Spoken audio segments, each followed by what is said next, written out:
En el año 2004, trabajaba como analista de datos satelitales en la base militar de Fort Wainwright, en Alaska. Tu trabajo consistía en detectar anomalías en vastos territorios deshabitados, y un día encontraste algo que le costó la vida a 6 soldados.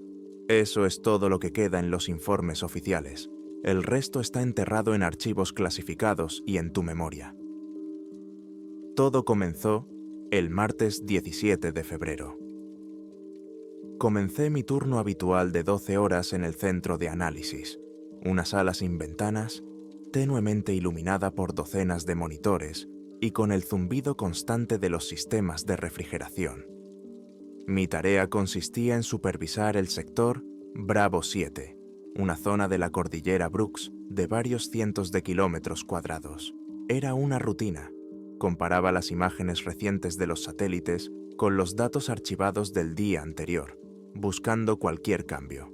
Por lo general, se trataba de rastros de avalanchas, nuevas grietas en los glaciares o, en raras ocasiones, indicios de la actividad de cazadores furtivos. Ese día, el sistema de comparación automática marcó una de las zonas, un cambio de relieve de bajo contraste.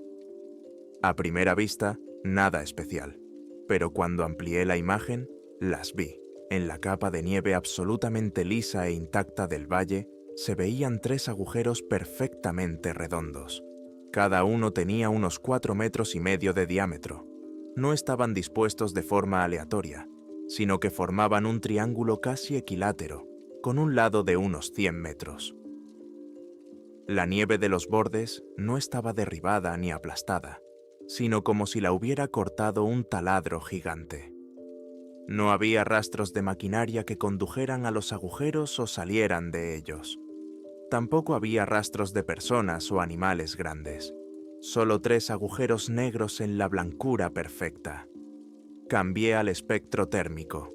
Los datos del satélite infrarrojo mostraron otra anomalía. La temperatura dentro de los agujeros era varios grados más alta que la de la nieve circundante. No era mucho, pero sí lo suficiente para que el sistema lo registrara. La nieve debería haber estado más fría, especialmente en el fondo, a la sombra, pero estaba más caliente. Informé del hallazgo a mi superior inmediato, el mayor Jensen. Se acercó a mi puesto de trabajo con olor a café barato y aspecto cansado. Jensen, un hombre bajito y corpulento de unos 45 años, miró la pantalla durante un largo rato, frunciendo el ceño. ¿Meteoritos?, preguntó. Era la primera hipótesis lógica. No, señor, respondí. Los bordes son demasiado lisos. No hay cráter de impacto, ni restos esparcidos, y la huella térmica no coincide. Habría calor residual por la entrada en la atmósfera, mucho más intenso. ¿Sinkholes? ¿Agua derretida bajo la nieve? Barajaba opciones. Es posible, pero la forma es desconcertante. La geometría es demasiado perfecta para un proceso natural. Y, de nuevo, la huella térmica. Las aguas subterráneas habrían sido más frías. Jensen se frotó la nariz. Pide que sobrevuele un dron. Necesito imágenes de baja resolución. Quiero echar un vistazo dentro de esos agujeros. 3 horas más tarde, recibimos los datos del dron Predator, que habíamos lanzado desde el aeródromo más cercano. Había sobrevolado el valle varias veces, a una altura de 500 pies. La calidad de la imagen era excelente, y lo que vimos en el fondo de los agujeros descartó definitivamente cualquier explicación racional. En cada uno de los 3 agujeros yacían esqueletos. A juzgar por el tamaño y los cuernos característicos, eran alces. En el primer agujero había 2 esqueletos, en el segundo 3 y en el tercero otros 2. Y eran precisamente esqueletos, casi completamente despojados de carne. No había rastros de sangre en el fondo blanco como la nieve de los agujeros, ni un trozo de piel o carne.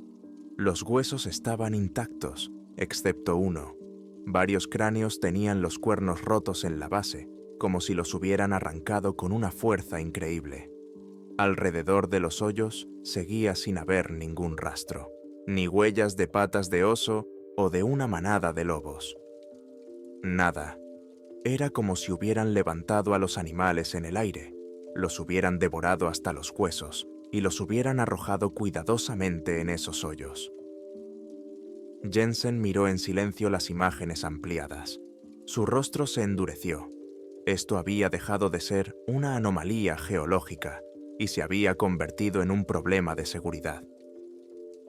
La muerte inexplicable de animales grandes en un territorio controlado era algo serio. ¿Alguien ha disparado desde un helicóptero?, preguntó al vacío de la habitación. Revisé los registros de vuelo. No hay actividad registrada en este sector en las últimas 72 horas, señor. Ni militar ni civil. ¿Cazadores furtivos? Se habrían llevado la carne, o al menos los trofeos, los cuernos. Aquí solo hay huesos, huesos desnudos. El mayor asintió, tomando una decisión. Bien, prepara un informe completo para el coronel Davis. Todas las imágenes, los mapas térmicos, los registros del dron. Parece que tendremos que enviar gente allí. El coronel Davis era todo lo contrario a Jensen. Alto, delgado, con fríos ojos grises y reputación de no tolerar ambigüedades.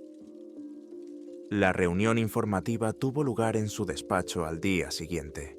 Expuse los hechos de forma breve y concisa, mostrando las fotos y los datos en la gran pantalla.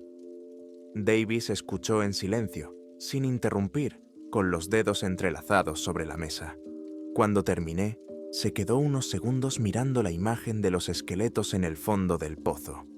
6 personas, dijo finalmente, no preguntando, sino afirmando. Un equipo de reconocimiento, equipo para trabajar en temperaturas extremadamente bajas, equipo de comunicaciones completo. Misión, llegar al objetivo, evaluar la situación, recoger muestras, si es posible, e informar. No tomar ninguna iniciativa. Seguir estrictamente el protocolo. Se volvió hacia Jensen. ¿Quién es el mejor para este trabajo? El capitán Miller, señor. El equipo Alfa. Son los que tienen más experiencia en operaciones invernales en las montañas. Ponte en contacto con Miller. Quiero que estén listos para despegar en 24 horas. Conocí al capitán John Miller, no íntimamente, pero nos habíamos cruzado varias veces por motivos de trabajo. Era uno de esos oficiales que inspiran confianza al instante.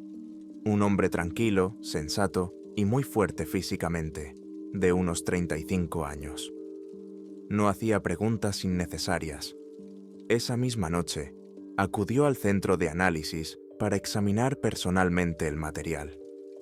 Le acompañaba su sargento, un tipo fornido llamado Riley. Miller estudió las fotos detenidamente durante mucho tiempo y me pidió que ampliara varias partes. ¿No hay rastros de arrastre?, preguntó, señalando el borde de uno de los agujeros. ¿Estás seguro? Absolutamente, capitán. La nieve está intacta. La autorización permite ver las huellas de un conejo. Aquí no hay nada. ¿Y qué hay de la profundidad? Según las sombras y el escaneo láser del dron, unos 6 metros, más o menos.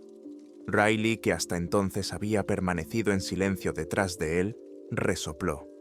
Para cavar un hoyo así en el suelo helado y la nieve, se necesita una excavadora, y no una sola hora de trabajo. Y una excavadora dejaría huellas, sargento, respondió Miller con calma. Volvió a mirarme. Bien, entendido. La tarea está clara. Solo tenemos que ir y mirar. Al día siguiente, jueves 19 de febrero, el grupo Alfa estaba listo. 6 hombres con equipo ártico completo.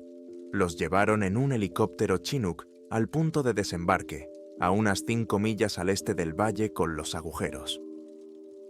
No se acercaron más para no alterar posibles pruebas y no asustar a quienquiera que hubiera hecho aquello.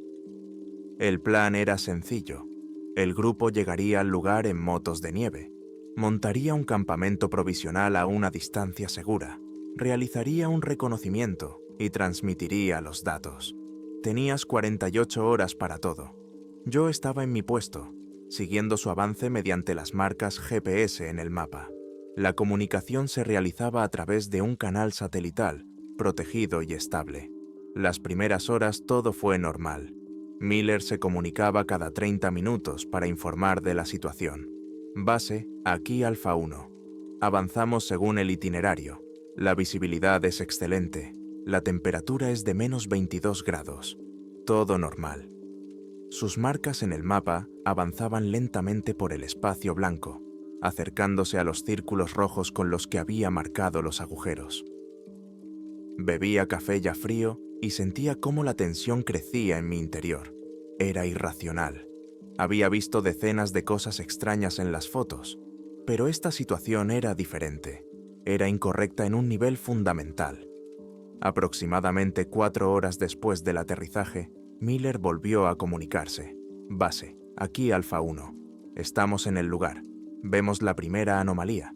Distancia, 200 metros. Nos detenemos. Seguiremos observando. Alfa 1, recibido. Informad de la situación. Durante unos segundos, solo se oyó silencio en los altavoces, roto por un ligero crujido de interferencias. Entonces, la voz de Miller volvió a sonar, esta vez más baja, con un tono de asombro contenido. Base, esto es exactamente como en tus fotos. Incluso más extraño. Los bordes son perfectamente rectos, como si alguien hubiera cortado un trozo del paisaje. No hay movimiento, no hay rastros. Otra pausa. Vi a Jensen, que estaba detrás de mí, inclinarse hacia el altavoz. «Capitán, ¿qué ves?», preguntó. «Estamos inspeccionando el perímetro con prismáticos. Todo está limpio. Esperen». El silencio se prolongó. Miré los puntos inmóviles de sus rastreadores GPS en el mapa. Estaban en el mismo sitio. «Base», dijo Miller con voz tensa. «Mark, hay algo más, algo que no se veía en las imágenes del dron, bajo una fina capa de nieve fresca. Parecen surcos, profundos, marcados en la nieve. Van de un agujero a otro, como si algo muy pesado y ancho hubiera sido arrastrado por el suelo de un agujero a otro». Las palabras del capitán Miller sobre los surcos lo cambiaron todo. Hasta ese momento, nos enfrentábamos a una escena estática, aunque inexplicable. Ahora había un vector, una dirección, un indicio de un proceso. El mayor Jensen, que estaba detrás de mí, se enderezó. Su voz por el intercomunicador era seca y clara. «Alfa 1, acláralo. ¿Qué significa surcos? Descríbelos». Se oyó el ruido del viento en los altavoces y luego la voz de Miller. «No son huellas de orugas.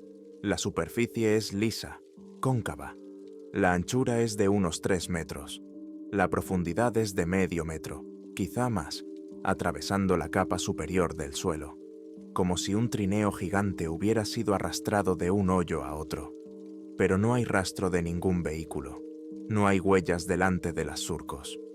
«¿Están ocultos bajo la nieve fresca?», pregunté mientras abría el informe meteorológico en mi pantalla. «Exacto. Anoche nevó un poco, unos 5 centímetros, no más. Eso las cubrió. Desde el satélite no se veían. Solo las vimos cuando nos acercamos. La luz incide en ángulo y crea sombras apenas perceptibles. Era lógico, y eso solo empeoraba las cosas. Así que lo que dejó esas huellas estuvo actuando aquí hasta la última nevada, hace 12, quizá 20 horas». El coronel Davis, que había escuchado toda la transmisión desde su despacho, se puso en contacto. Su voz estaba desprovista de emoción. «Capitán Miller, continuad con el plan. Examina el primer hoyo desde cerca. 2 hombres cubriendo, el resto a examinar. Máxima precaución. Informad de cada paso». «Entendido, coronel», respondió Miller. Durante los siguientes 30 minutos, en el centro de análisis, reinó un silencio tenso. Solo se oían fragmentos de las órdenes que Miller daba a sus hombres, el ruido del viento y el crujido de la radio. En el monitor observé cómo 4 señales GPS se separaban de las otras 2 y se movían lentamente hacia el primer círculo rojo de mi mapa. 2 se quedaron en su sitio, proporcionando cobertura desde una posición ventajosa en una pequeña cresta. Era un procedimiento estándar, ensayado hasta la perfección, pero esta vez parecía siniestro. Por fin, Miller volvió a comunicarse. Respiraba con dificultad, pero su voz se mantenía firme. «Base, estamos en el borde. Dios». Se interrumpió. «Informa, capitán», respondió Davis inmediatamente.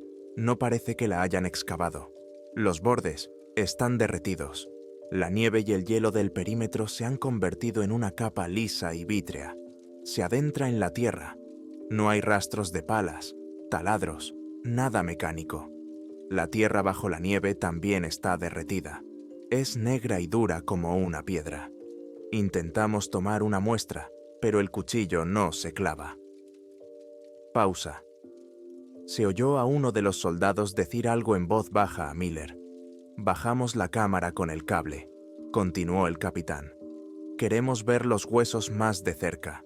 En mi monitor no había nada más que el mapa y los datos de telemetría. Toda la imagen de lo que estaba sucediendo se componía de la voz que salía por los altavoces. Me sentía como un operador ciego, guiando a un cirujano durante una operación muy complicada. «Bien, la cámara está en el fondo. Transmito la descripción. Esqueletos de alces. Confirmado, 2. Completamente limpios. No hay ni un solo rasguño en los huesos, ni marcas de dientes. Están lisos. Demasiado lisos. Como pulidos. Riley dice que eso es imposible. Normalmente, los depredadores dejan decenas de marcas. Aquí no hay ninguna». Jensen me miró.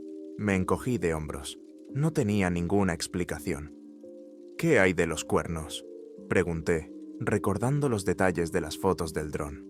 «Sí, tenías razón. Están rotos. Pero el lugar donde se han roto, no parece que se hayan roto. Es liso, redondeado. Es como si el hueso se hubiera ablandado en ese punto, como cera, y simplemente lo hubieran arrancado». Miller se calló y se oyó un nuevo sonido en la radio. Los clics del dosímetro. «El nivel de radiación es normal, no hay fondo», informó al cabo de medio minuto. Eso descartaba otra versión, una fuente de calor nuclear desconocida. «Hay algo más», añadió Miller. «Algunos huesos, principalmente las costillas y las vértebras, tienen manchas oscuras. Parece resina o betún endurecido. La sustancia es negra y viscosa. Tomemos una muestra, con mucho cuidado».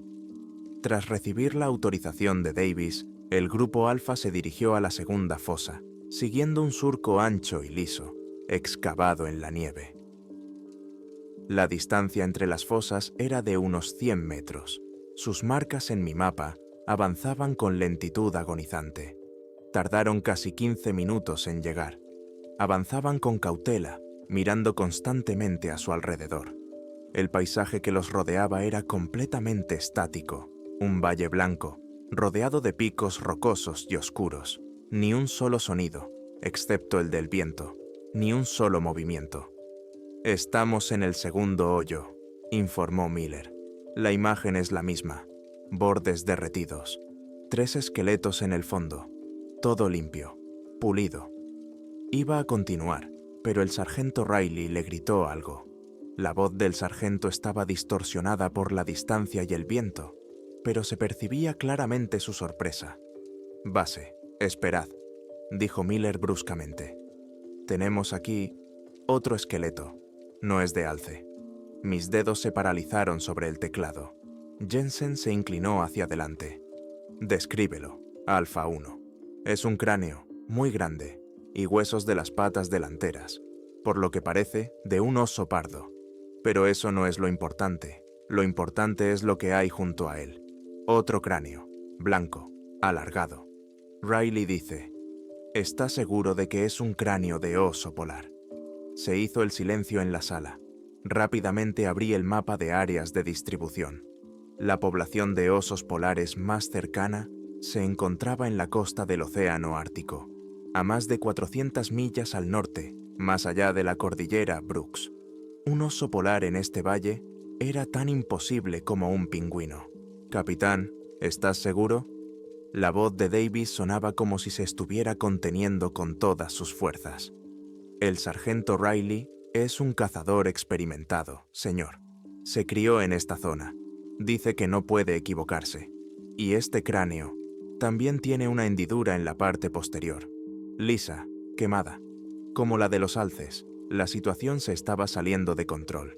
Ya no parecía un extraño fenómeno natural ni obra de cazadores furtivos sofisticados. La geografía del lugar desafiaba toda lógica. Algo había matado a los alces, al oso pardo, y luego había arrastrado hasta allí a un oso polar desde la costa, a cientos de kilómetros de distancia. ¿Por qué? El sol ya se inclinaba hacia el horizonte. En Alaska, en febrero, oscurece rápidamente. Miller informó de que no era seguro continuar la investigación al caer la noche. Decidió no acercarse a la tercera fosa hasta la mañana siguiente. Por orden del coronel, el grupo debía retroceder 1 milla hasta el pie de la cordillera y establecer allí un campamento fortificado. «Entendido», dijo Davis. «Montad el campamento, estableced un perímetro, vigilancia constante con cámaras térmicas, comunicación cada 15 minutos. Entendido, base, retirada». Observé cómo los 6 puntos de mi mapa comenzaban el camino de vuelta. La tensión disminuyó un poco. Se marchaban de aquel maldito lugar. Mientras estaban en movimiento, parecía que todo iba a salir bien. Me recosté en el respaldo de la silla y me froté los ojos. La noche en vela y la cafeína estaban pasando factura. Jensen me puso la mano en el hombro. «Ve a descansar un par de horas, Mark. Yo te relevo. Si hay algún cambio, te llamo». Asentí, pero no me moví del sitio. No podía irme. Me sentía atado a esos 6 puntos en la pantalla por un hilo invisible. 1 hora más tarde, el grupo Alfa estaba en el campamento. Montaron 2 tiendas árticas, desplegaron sensores de movimiento y cámaras térmicas, y los apuntaron hacia el valle. El último informe de Miller fue totalmente rutinario. «Base, el campamento está desmantelado. Perímetro establecido. Sensores activos. Comenzamos turnos de guardia. Todo en orden». Llegó la parte más difícil, la espera.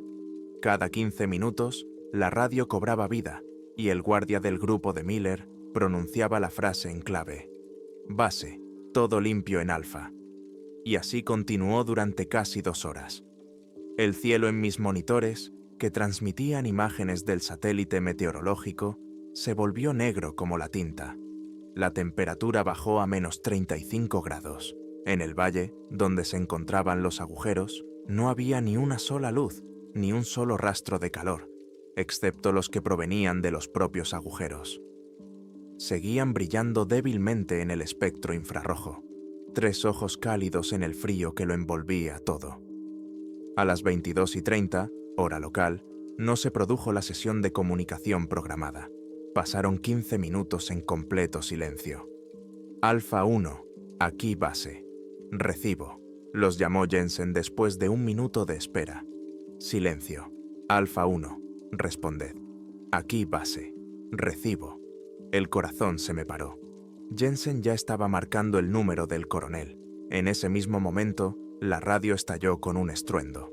No era una interferencia habitual, era un chirrido, un chirriar, como si alguien estuviera arrastrando metal sobre cristal a un volumen monstruoso. Duró unos 5 segundos y se interrumpió. Y entonces, en el silencio que siguió, oímos una voz.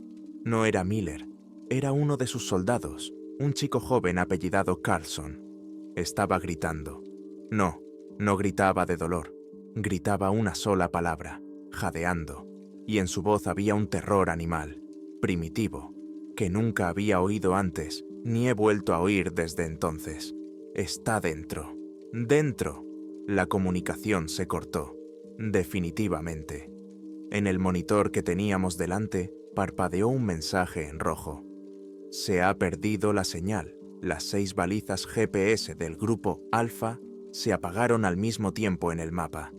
El grito de Carlson se interrumpió y en su lugar se hizo un silencio absoluto y ensordecedor. La inscripción roja «Señal perdida» en mi monitor parpadeaba como una herida. Las 6 marcas verdes que había estado siguiendo durante horas simplemente desaparecieron del mapa. No una por una, todas a la vez. como si alguien hubiera apagado un interruptor. En el centro de análisis, todo se detuvo por un segundo. El mayor Jensen, que estaba hablando por teléfono con el coronel, se quedó paralizado con el auricular pegado a la oreja. Su rostro se convirtió en una máscara. Yo tecleaba frenéticamente, iniciando todos los protocolos de restablecimiento de la comunicación posibles, cambiando de frecuencia, tratando de captar al menos una señal residual de los localizadores.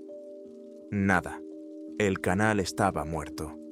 El aire estaba limpio y vacío, como si el grupo alfa nunca hubiera existido. «Rebobina la grabación», ladró Jensen, tirando el auricular sobre la palanca. Los últimos 30 segundos, a la pantalla grande. Envié el archivo de audio a los altavoces principales. Primero se oyó un suave crujido de interferencias. Luego, la voz de Jensen. «Alfa 1, respondan». Y luego ese sonido, un chirrido agudo y cortante. Inicié el análisis espectral. El pico era estrecho, anormalmente estable, sin las oscilaciones armónicas propias del roce mecánico o de un fallo del equipo. Era un tono puro, generado artificialmente, pero que provocaba malestar físico. Y después, un grito. Lo escuchamos unas 10 veces. «Está dentro. Dentro». ¿Qué significaba eso? Dentro del perímetro, dentro de la tienda, mi cerebro se negaba a aceptar otras opciones más aterradoras. Desconexión simultánea, le dije a Jensen, señalando el mapa vacío. 6 transmisores independientes. No puede ser un fallo del equipo. Para apagarlos todos a la vez, se necesitaría un pulso electromagnético dirigido de gran potencia o algo que destruyera físicamente los 6 dispositivos al mismo tiempo. Ambas opciones eran espantosas. Un pulso electromagnético habría dejado un rastro que nuestros sensores habrían detectado en la base, pero no se había detectado nada. La segunda opción significaba un ataque tan rápido y generalizado que nadie había tenido tiempo ni de pulsar el botón de la tangente y decir nada más. El coronel Davis no perdió tiempo en reuniones. Su voz por el intercomunicador era firme como el acero. «Todos permaneced en vuestros puestos. Activad el Global Hawk inmediatamente. Necesito ojos sobre ese sector. Grupo de respuesta rápida». «Bravo, preparación para el combate. Despegad al amanecer, ni un minuto antes. No voy a enviar a nadie a esa oscuridad. Es una orden». Era la única decisión correcta, aunque cruel. Enviar a un segundo grupo a ciegas, en plena noche polar, al encuentro de una fuerza desconocida que había aniquilado al equipo de Miller en cuestión de segundos. No sería una operación de rescate, sino una masacre. Pero la conciencia de que los estábamos abandonando allí durante varias horas era casi físicamente dolorosa. Si alguien había sobrevivido, estaba solo frente al frío y a lo que emitía ese chirrido. Comenzaron las horas más largas de mi vida. Me senté frente a mis monitores, que ahora parecían inútiles. El mapa estaba vacío. El satélite que sobrevolaba el sector mostraba la misma imagen, un valle tranquilo y nevado. Amplié la imagen del campamento del grupo Alfa. Se veía como una pequeña mancha oscura sobre el blanco. No había movimiento. No se veían destellos de disparos. No había bengalas. Nada. Los satélites térmicos seguían mostrando 3 puntos cálidos, procedentes de los hoyos, y uno, un poco más grande y enfriándose, en el lugar del campamento. Pero no había señales térmicas individuales de personas. Simplemente habían desaparecido del espectro infrarrojo. En la sala reinaba el silencio, solo roto por el zumbido de los servidores y las escasas y bajas conversaciones de los técnicos. Nadie se miraba. Todos miraban las pantallas, esperando un milagro o una sentencia. Una y otra vez repetía en mi cabeza el grito de Carlson. «Dentro». Esa palabra se me clavó en el cerebro. 2 horas y media más tarde, el dron Global Hawk, lanzado desde la base aérea de Elmendorf, alcanzó el cuadrante deseado. Volaba a una altura de 40.000 pies, absolutamente inalcanzable e invisible desde tierra. La imagen de su cámara apareció en la pantalla principal.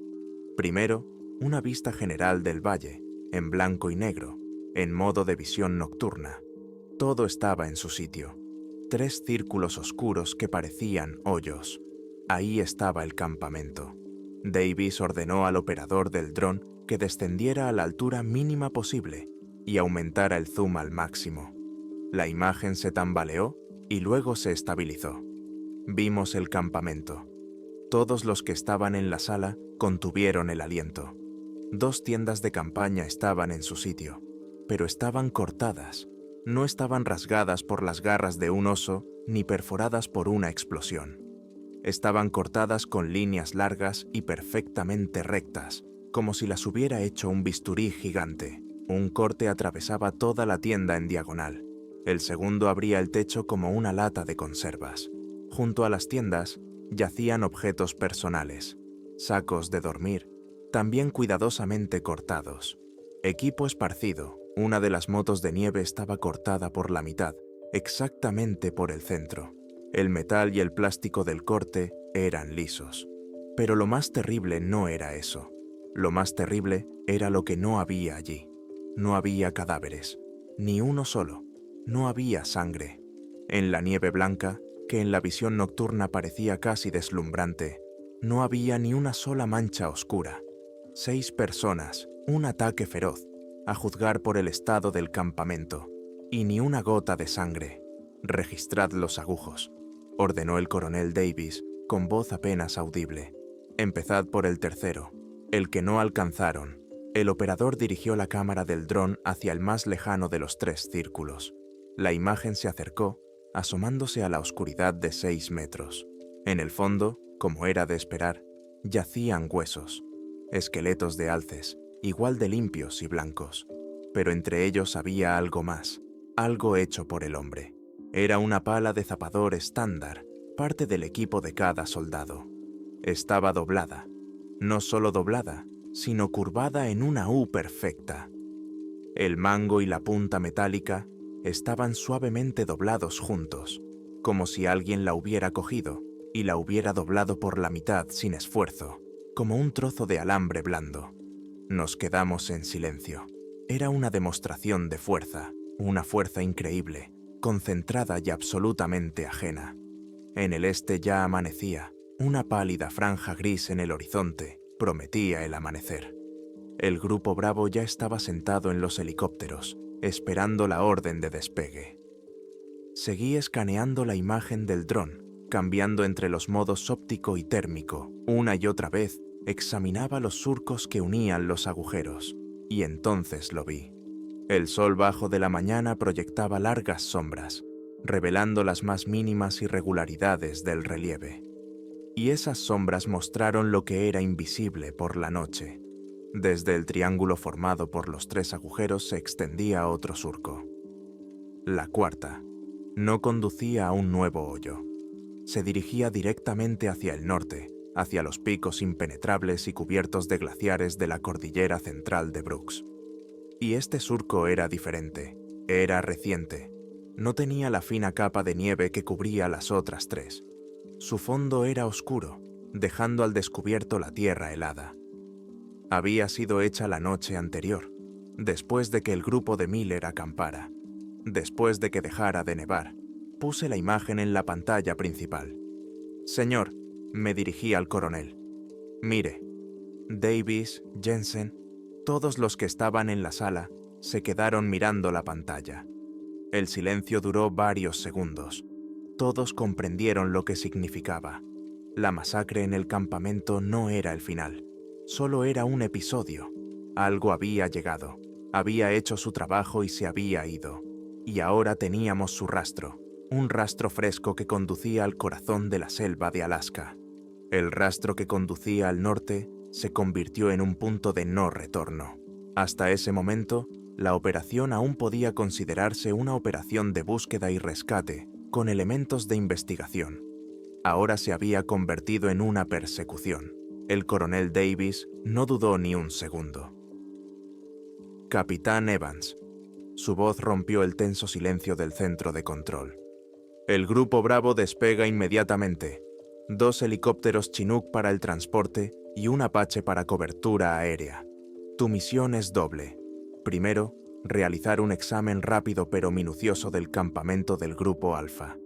Buscad cualquier pista, cualquier rastro, todo lo que haya pasado por alto el dron. Segundo, seguid el nuevo rastro. Sois nuestros ojos y oídos sobre el terreno. Preparaos para el combate. El Grupo Bravo fue la respuesta al fracaso del Grupo Alfa. En lugar de 6 personas, 12. En lugar de equipo de reconocimiento ligero, chalecos antibalas pesados, lanzagranadas automáticos y varias ametralladoras de gran calibre.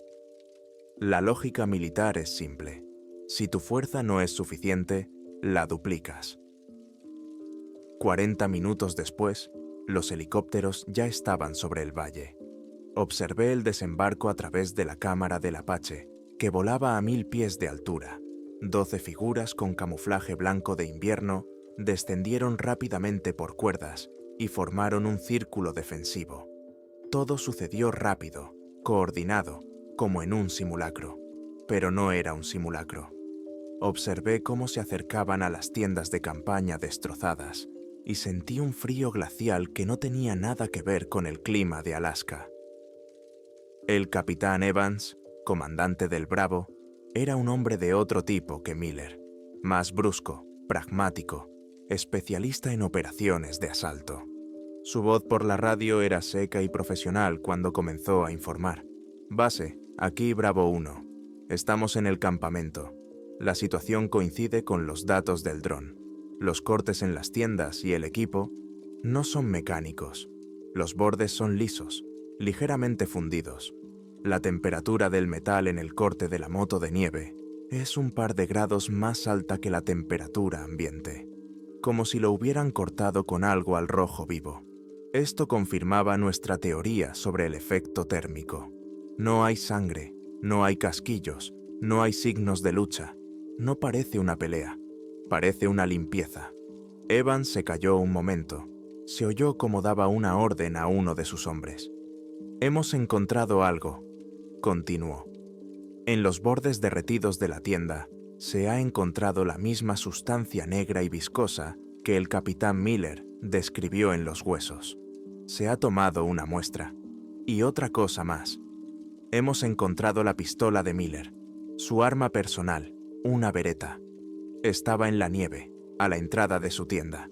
No ha disparado.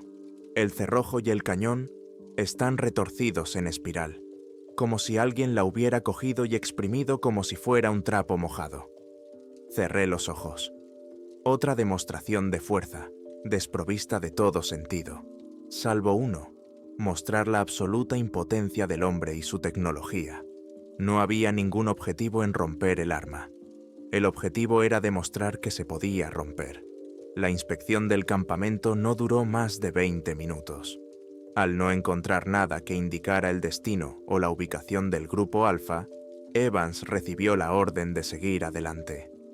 Avanzamos hacia el norte, siguiendo el rastro, informó. Los 12 puntos verdes de mi mapa se pusieron en movimiento. Avanzaban en grupo, formando una cadena a ambos lados de un amplio surco.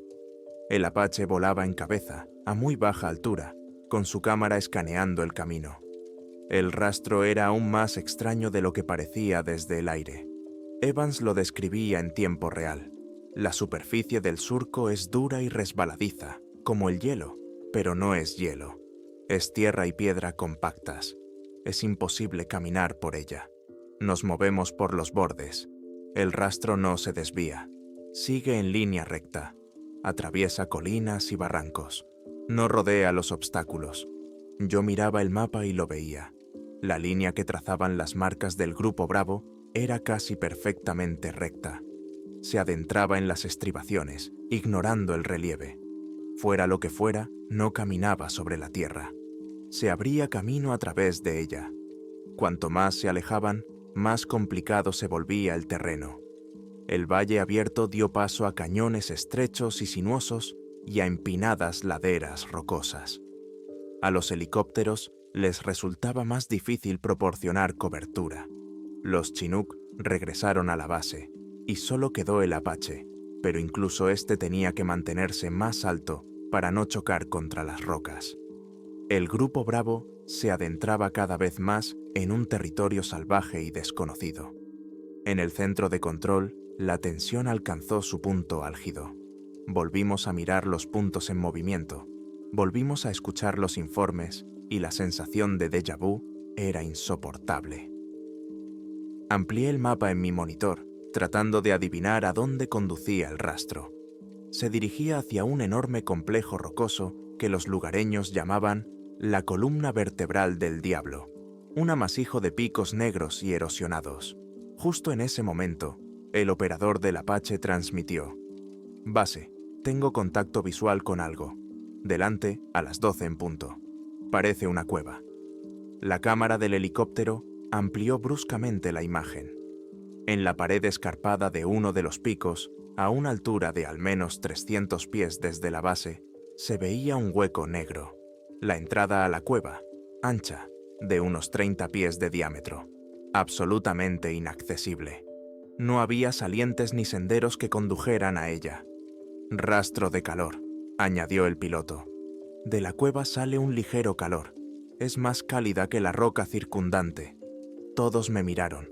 Comprobé los datos del satélite. Sí, había un pequeño punto de calor, apenas perceptible, que antes habíamos confundido con una anomalía geológica. El capitán Evans, cuyo grupo acababa de salir de otra cresta, vio lo mismo. «Veo la cueva. El rastro. Conduce directamente al pie de esta roca. Y eso es todo. Aquí se acaba». «¿Cómo que se acaba?», preguntó Davis. «Simplemente se interrumpe. El surco llega hasta una pared vertical y desaparece. No hay ningún rastro en la roca, ni marcas ni huellas. Es como si lo que se arrastraba por el suelo hubiera simplemente volado por los aires.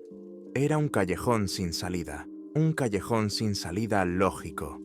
Teníamos un objetivo, la cueva, pero no había forma de llegar hasta ella. Enviar a los escaladores a una pared vertical de 300 pies bajo el fuego potencial de la cueva era una locura. El grupo Bravo se dispersó al pie de la roca, examinando la pared con prismáticos. Buscaban cualquier pista, y uno de ellos la encontró. «Base». La voz de Evans en la radio tembló por primera vez en todo el tiempo. Intentó ocultarlo, pero lo oí. «Base, vemos algo. En la roca, a unos 50 pies sobre el suelo». «Informad, capitán».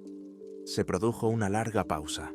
Evans, evidentemente, estaba ajustando la óptica para ver con más detalle. «Es un objeto, un equipo. Parece un casco». La pausa se hizo aún más larga, más angustiosa. «Veo un número. Es el casco del soldado Carlson. Está clavado en una protuberancia afilada de la roca». Evans tragó saliva. Se oyó un fuerte chasquido en los altavoces. «Base, está aplastado. Es un casco compuesto de Kevlar. Está aplastado como una bola. Como si lo hubieran arrugado con la mano. Como un vaso de papel». El casco aplastado de Carlson, clavado en la roca, no era una prueba, era un mensaje. Frío, arrogante y absolutamente inhumano. En el centro de análisis, se hizo un silencio tan profundo que podía oír el zumbido de las lámparas de luz diurna sobre mi cabeza. Todos miraban la imagen ampliada en la pantalla principal, un pequeño bulto de Kevlar retorcido que ayer protegía la cabeza de un joven soldado. El coronel Davis fue el primero en reaccionar. Su rostro parecía una máscara tallada en piedra. No perdió tiempo en emociones. Pasó a la acción. «Piloto del Apache». Su voz por el intercomunicador era firme, pero resonaba con un tono metálico. «¿Ves el objetivo?». «Afirmativo, señor», respondió el piloto. Su indicativo era Gunfighter 1. La entrada de la cueva. La veo claramente. El objetivo es la entrada de la cueva. Usa el cañón de 30 milímetros. Fuego de advertencia. Disparad una ráfaga corta contra la roca junto a la entrada. Quiero ver cómo reaccionan». «Entendido, base. Entrando en curso de combate». En el monitor que transmitía la imagen desde la cabina del Apache, La pared rocosa comenzó a acercarse. El helicóptero giró suavemente, entrando por un lado. El grupo Bravo, al pie de la roca, se agachó, protegiéndose con rocas. «Fuego», ordenó Davis. Vimos cómo una estela de fuego salía disparada de debajo del helicóptero. Proyectiles de 30 milímetros de calibre impactaron en la roca a pocos metros a la derecha de la cueva. Los fragmentos de roca salieron disparados en todas direcciones. No llegamos a oír nada, pero la imagen lo decía todo. Era una demostración de fuerza, nuestra fuerza. Estábamos diciendo, estamos aquí, te vemos y podemos alcanzarte. No hubo respuesta. La entrada de la cueva permanecía oscura y en silencio. No se percibía ningún movimiento, no se oía ningún sonido, salvo el eco de los disparos, que debía de retumbar en el desfiladero. «Reacción nula», informó el piloto del Apache. «El objetivo no muestra actividad». «Repite», ordenó Davis, esta vez directamente al objetivo. «Una ráfaga corta en el centro de la entrada». «Entendido». El helicóptero volvió a girar. Observé cómo la cruz de la mira en la pantalla se centraba en el agujero negro de la cueva. Tenía las palmas de las manos sudorosas. Era el momento de la verdad. Estábamos a punto de dar una patada a un avispero sin saber qué avispas vivían allí. Fuego. Una línea punteada de fuego se extendió de nuevo desde el helicóptero hasta la roca. Esta vez entró directamente en la oscuridad de la cueva. Vimos varios destellos en el interior cuando los proyectiles impactaron en la pared trasera. Y de nuevo, nada. Ni explosiones, ni gritos, ni fuego en respuesta. Solo silencio. «Base», dijo el piloto con voz desconcertada. «Impacto confirmado. Sin efecto, ninguno». «¿Cómo que sin efecto?», intervino el mayor Jensen. «Señor, he lanzado 2 docenas de proyectiles de fragmentación. Todo lo que había dentro debería haberse convertido en escombros, pero el rastro térmico no ha cambiado. No hay nuevos destellos, ni humo. Es como si hubiera disparado al vacío». El coronel Davis se quedó en silencio durante unos segundos. Vi cómo luchaba por tomar una decisión. Los protocolos estándar no funcionaban. El enemigo no reaccionaba como debería reaccionar cualquier enemigo conocido. Cazador de tanques 1, prepara un misil. 1 Hellfire. El objetivo es el mismo. Era una escalada, un misil aire-tierra con guía láser. Estaba diseñada para destruir tanques y búnkeres. Si no funcionaba, nada lo haría. «Recibido, señor», captando el objetivo con el láser. En la pantalla apareció el familiar parpadeo cuadrado del puntero láser, apuntando a la cueva. «Objetivo captado. Lanzamiento autorizado». «Lanzamiento», dijo Davis. Vimos cómo un misil se separaba del pilón bajo el ala del Apache. Dejó tras de sí una delgada estela de humo blanco y se dirigió hacia la roca. El vuelo duró solo unos segundos. El misil entró justo en el centro de la cueva. Y entonces todo cambió. En el momento del impacto, no hubo explosión. En su lugar, una luz salió disparada de la cueva. No fue un destello brillante, sino un haz denso y espeso de luz negra. Sé cómo suena. Es imposible de describir con palabras. No era oscuridad, era una negrura visible y tangible que absorbía la luz a su alrededor. Salió disparada de la cueva como el agua de una boca de incendios y envolvió al Apache. En nuestras pantallas, la imagen del helicóptero no solo desapareció, la pantalla se llenó de la misma negrura. Todos los sistemas que transmitían datos desde el Apache murieron en un instante. Telemetría, vídeo, audio, señal GPS. Todo se apagó. «Gunfighter 1», gritó Davis por el micrófono. «Gunfighter 1, informa de la situación». No hubo respuesta, pero vimos lo que sucedió a continuación, a través de las cámaras del Grupo Bravo, que estaban apuntando hacia arriba. El helicóptero, envuelto en esa nube negra, se quedó inmóvil en el aire. Sus hélices se detuvieron. No se ralentizaron, sino que se detuvieron, instantáneamente, como si se hubieran quedado atascadas en gelatina. y en un silencio total, solo roto por los gritos de los soldados en tierra, el Apache comenzó a cambiar. El metal de su fuselaje se onduló como una tela al viento. El cristal de la cabina de los pilotos se curvó hacia afuera y luego se hundió hacia adentro. Los pilones de los misiles se retorcieron en espirales apretadas.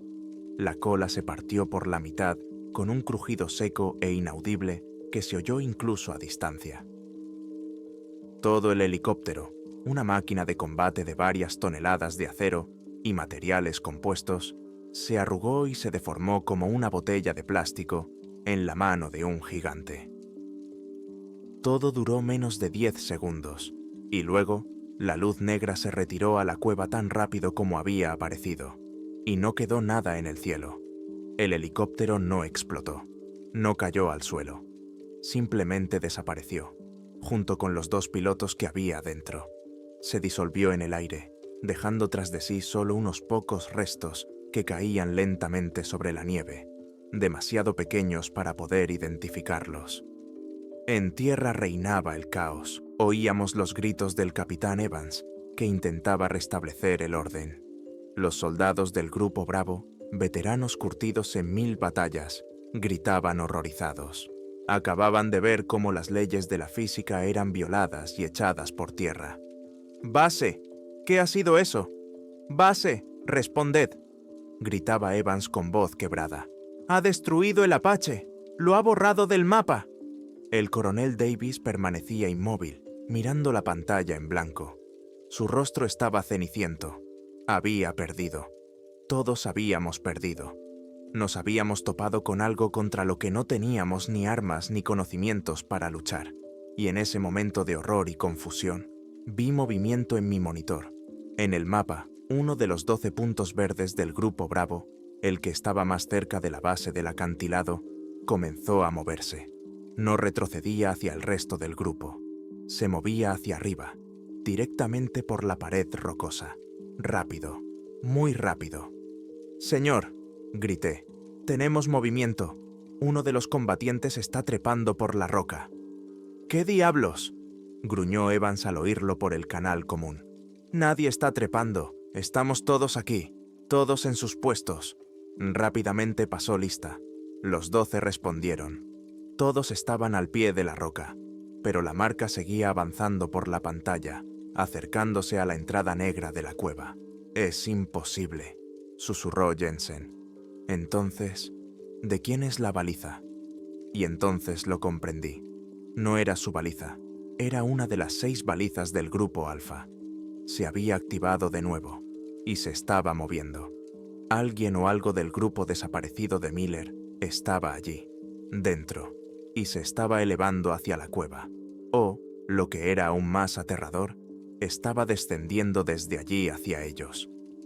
«Es la baliza del Grupo Alfa», repetí, y mis propias palabras resonaron en el silencio ensordecedor del centro de análisis como una sentencia.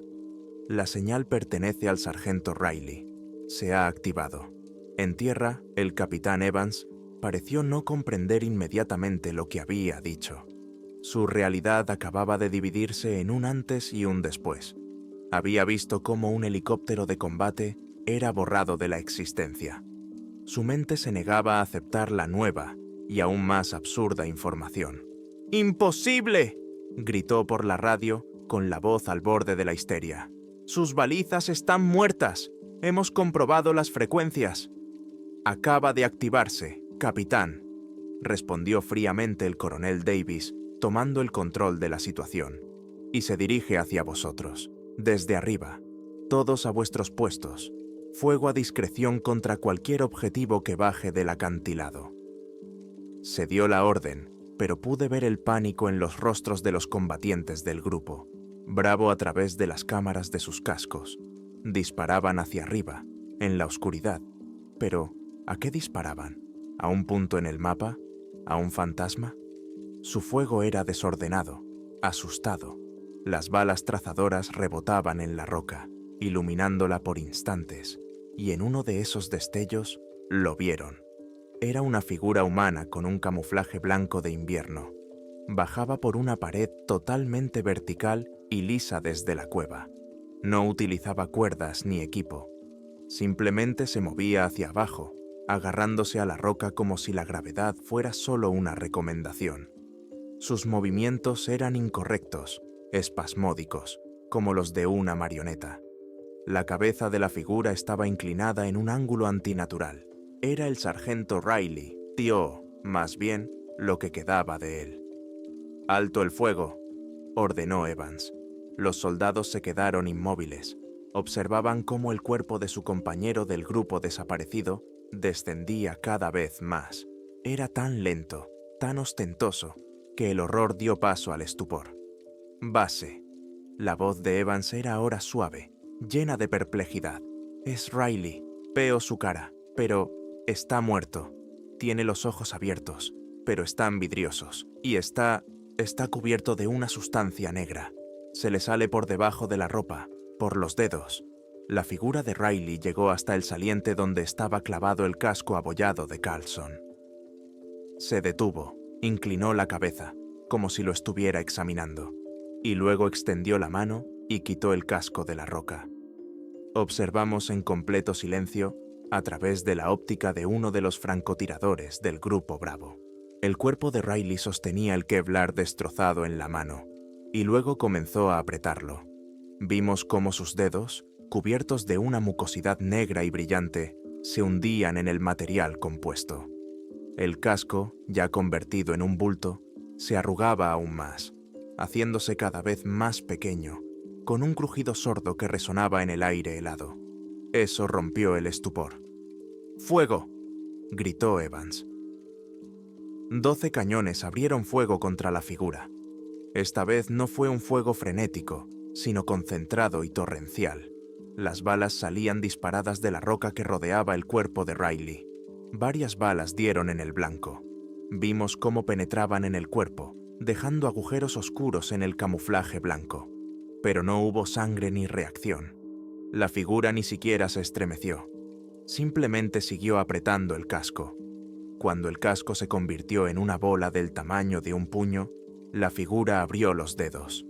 El trozo de Kevlar destrozado cayó al suelo, haciendo ruido contra las piedras, y entonces el cuerpo de Riley se apartó de la pared. No saltó, voló hacia atrás, hacia la oscuridad de la cueva, tan rápido que las cámaras apenas pudieron captarlo. Simplemente desapareció en su interior. En ese mismo instante, los 12 combatientes del Grupo Bravo gritaron, al unísono. No era un grito de terror ni de dolor, era un grito breve y agudo, como el de alguien que recibe un golpe repentino, y todos cayeron, como uno solo. En mi mapa, las 12 marcas verdes se quedaron inmóviles. «Bravo 1», gritó Davis. «Evans, informad». Silencio. Cambié a las transmisiones de vídeo de sus cámaras. Las 12 pantallas mostraban lo mismo. Nieve, piedras, las botas de un compañero caído delante. Nadie se movía, pero estaban vivos. Veía los datos de sus sensores biométricos. El pulso de todos había subido a 200 latidos por minuto y se mantenía en ese nivel. La respiración era frecuente e irregular. Estaban paralizados. «Están vivos, señor», informé, «pero inmovilizados. Todos y cada uno de ellos». Algo los había golpeado, no físicamente. Era un ataque al sistema nervioso, una parálisis instantánea y total. Y entonces, eso comenzó a salir de la cueva. No se parecía a nada. No tenía forma definida. Era una masa de esa misma sustancia negra y brillante que cubría el cuerpo de Riley. Salía de la cueva como petróleo espeso, fluyendo y cambiando de forma. No tenía ojos ni extremidades, pero se percibía inteligencia en su movimiento. Lentamente, fluyó suavemente por la pared rocosa, ignorando la gravedad. Su superficie era lisa como la obsidiana y reflejaba las estrellas. Llegó al pie de la pared y se detuvo a pocos metros de los soldados tendidos en el suelo. La masa comenzó a elevarse, formando una columna alta y delgada. Y luego, desde la cima de esa columna, se extendió un apéndice que se dirigió hacia el soldado más cercano, el capitán Evans. Tocó su casco. En ese momento, Evans habló. Su voz era tranquila, absolutamente tranquila. Eso fue lo más aterrador. Base, dijo. ¿Lo ves? Está mostrando. No envíes más gente. Esto no es tuyo. Nunca lo fue. Pausa. Es solo un lugar de reunión. Esas fueron sus últimas palabras. La sustancia negra tocó su casco y el cuerpo del capitán comenzó a disolverse. No ardía, no se derretía. Su ropa, su equipo, su carne, todo se convertía en un líquido negro y era absorbido por la masa principal. Todo sucedió en silencio. 5 segundos después, en el lugar donde yacía el capitán Evans, solo quedaba una mancha vacía en la nieve. Luego se dirigió hacia el siguiente soldado. El coronel Davis observaba con rostro impasible. Levantó el auricular de la línea directa con el mando de la Fuerza Aérea. Aquí el coronel Davis. Solicito el protocolo. Tierra quemada. Coordenadas. Dictó los números de mi informe. Objetivo. Todo el valle. Utiliza la máxima potencia. Inmediatamente. Al otro lado de la línea, al parecer, hicieron una pregunta. Confirmado, dijo Davis, sin que su voz titubeara. 18 personas. Son nuestras bajas. Ejecuta la orden. Colgó el auricular y me miró. Desconecta todos los canales, Mark. Se ha acabado la operación. Obedecí. Lo último que vi en la pantalla fue una masa negra que engullía al tercer soldado. Pulsé el botón. Las pantallas se apagaron. 1 hora y 20 minutos después, el satélite registró una potente explosión sobre el sector Bravo 7. No fue una explosión nuclear. Fue algo diferente. Un arma cuya existencia ni siquiera sospechaba. En el lugar donde estaba el valle, se formó un círculo perfecto de 2 millas de diámetro. La superficie dentro de ese círculo se convirtió en un cristal negro y liso.